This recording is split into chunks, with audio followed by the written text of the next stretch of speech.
झारखंड में विधानसभा चुनाव है और मुहाने पे खड़ा विधानसभा चुनाव के बीच में हर प्रत्याशी अपने विधानसभा के चुनाव की तैयारी कर रहे हैं।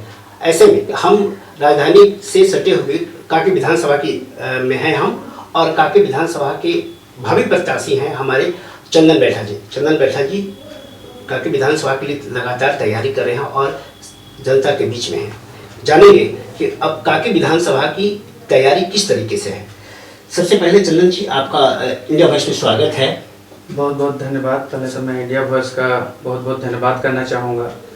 साथ ही जो हमारा तो 2010 से ही मैं लगातार क्षेत्र में हूँ, सामाजिक वर्क हो या शिक्षा के क्षेत्र में हमारा एक स्कूल भी चलती है। सामाजिक क्षेत्र, शिक्षा का क्षेत्र, खेल के क्षेत्र में हर तरह से मैं लोगों के बीच में हूँ, लगातार कार्य करता रहा हूँ और इस बार निश्चित तौर पे पार्टी अगर मुझे मौका देगी तो मैं चुनाव लड़ने के लिए भी तैयार हूँ और सक्षम भी हूँ। अच्छा, ये सबसे पहली बात बताएं कि जो वर्तमान विधायक हैं उनकी कार्यशैली को किस तरीके से देखते हैं, क्या अंक देते हैं? जो अभी निवर्तमान जो विधायक है सबरी लाल जी, इनको मैं देखता हूँ कि ये बहुत वर्षों से राजनीति कर रहे थे। 40 सालों से वो राजनीति वो किए हैं और जब फर्स्ट बार उनको मौका मिला, बीजेपी से भी विधायक हैं, लेकिन ऐसा कोई भी काम वो क्षेत्र में नहीं किए हैं, ऐसा कोई भी काम क्षेत्र में नहीं किए हैं। और अगर वो ऐसा 5 कार्य भी अगर बता देंगे तो मैं राजनीति बंद कर दूंगा, राजनीति छोड़ दूंगा। उनका एक भी कार्य नहीं दिखेगा। आप जनता के बीच भी जाइएगा तो जनता के बीच आपको उनका इम्पैक्ट दिखेगा कि एक भी आदमी बोलेगा कि वो मतलब 10 में अगर आप बोलिएगा ना तो 1 मार्क्स भी हम नहीं देना पसंद करेंगे, वो 0/0 मार्क्स उनको देना चाहेंगे। एक भी कार्य नहीं उन्होंने किया। बहुत सारे कार्य होने थे लेकिन एक भी कार्य उन्होंने काम नहीं करने का काम किया है।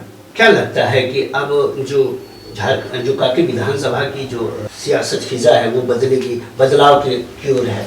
निश्चित तौर पे इस बार जो 2024 का जो विधानसभा चुनाव होगा, इसमें आपको देखने को मिलेगा कि कांके विधानसभा में एक विपरीत, और जो यहाँ की जनता है वो सोच ली है कि एक अच्छे और सहज और सफल टाइप के जो नेता होंगे उन्हीं को पार्टी जनता चुन के लाएगी और जनता उनको वोट देगी और निश्चित तौर पर इस बार बदलाव होगा। हम जब विकास की जो अगर हम बात करते हैं चंदन जी, तो क्या लगता है कि आपके विधानसभा में कुछ भाग शहरी भी हैं, कुछ ग्रामीण इलाके हैं, वैसे में जो विकास की रेखा होगा जो किस तरीके से होगा? निश्चित तौर पे ग्रामीण क्षेत्र और जो शहरी क्षेत्र होता है, शहरी क्षेत्र का विकास और ग्रामीण क्षेत्र का विकास हर तरह से दूसरे तरीके से ही हम लोगों को लेना होगा। निश्चित तौर पे हम चाहेंगे कि जो शहर में जो विकास, जो शहर में जो दिखता है सुविधाएं, वो निश्चित तौर पे ग्रामीण क्षेत्र में लाने की आवश्यकता है और शहरी क्षेत्र में भी जितना और ज्यादा हम लोग बेहतर कर सके उस पे काम करने का हम लोग काम करेंगे।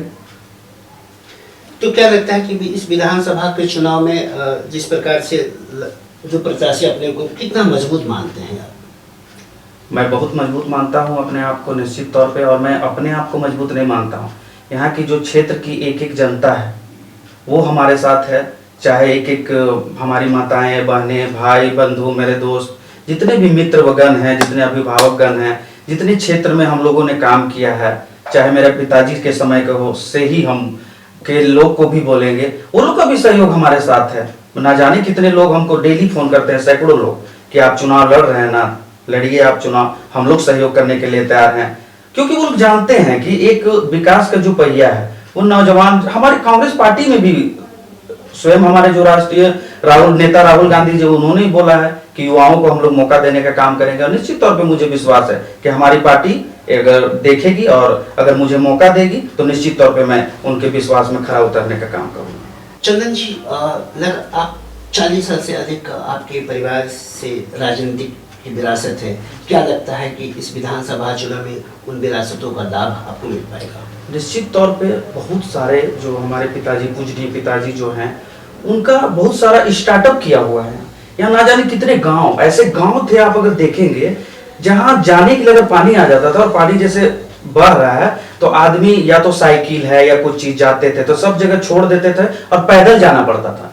कितने पुल बना दिए, आज वो पुल बनाने के बाद रोड बन गया तो आदमी आना जाना चालू कर रहा है।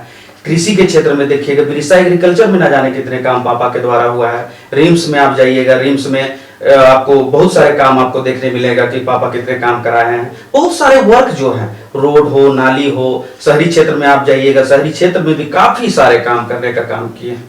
और यहाँ के लोगों का भलाई करने का काम किए, वो आपको दिखेगा आप जाइएगा तो। इसमें बोलने की आवश्यकता नहीं है। निश्चित तौर पे जो हमारे पिताजी ने लकीर खींची है, वो लकीर को और आगे बढ़ाने का मैं काम करूंगा और कांके विधानसभा में जितना बन पड़ेगा, जितना हो सकेगा मैं काम करूंगा। हर सामाजिक तौर पे हो, आर्थिक तौर पे हो, और काम जितने होंगे, रोड, नाली, दिशदार, जो भी सामाजिक वर्ग पे देखेंगे हम लोग की काम करना है, वो काम करने का मैं काम करूंगा। और इस विधानसभा को पूरे झारखंड में एक अग्रणी और एक नंबर 1 विधानसभा बनाने का मैं निश्चित तौर पे, मुझे मौका अगर पार्टी देती है और जनता देती है तो मैं काम करने का काम करूंगा।